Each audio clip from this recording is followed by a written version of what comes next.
Direction la Bolivie à présent, après 3 semaines de manifestations qui ont enflammé le pays. Evo Morales renonce à se maintenir au pouvoir. Bonjour Vincent Hervouette. Bonjour. Peut-on parler d'un coup d'État comme l'affirme son entourage ? La Bolivie est championne du monde des coups d'État. Les dénoncer, c'est comme s'indigner des grèves à la SNCF.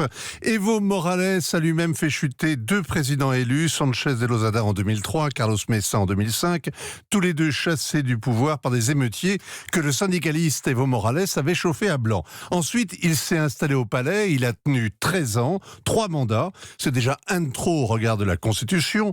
Pour en faire un 4e, il a organisé un référendum, il a perdu le référendum et il a alors obtenu des juges complaisants le droit de se représenter. Un coup d'État légal. Au soir de l'élection, les résultats partiels annonçaient un second tour qui aurait été fatal à Evo Morales.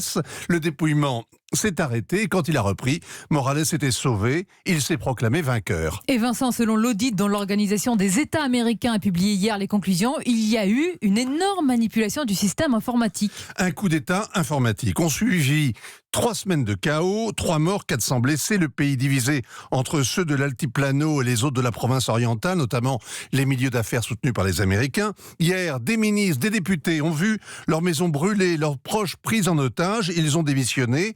L'armée a barré la route au groupe armé partisan du président. La police s'est mutinée et la COB, le puissant syndicat qui est un État dans l'État, tenu par des proches de Morales, l'a laissé tomber. Cette fois, Evo Morales a bien raté son coup.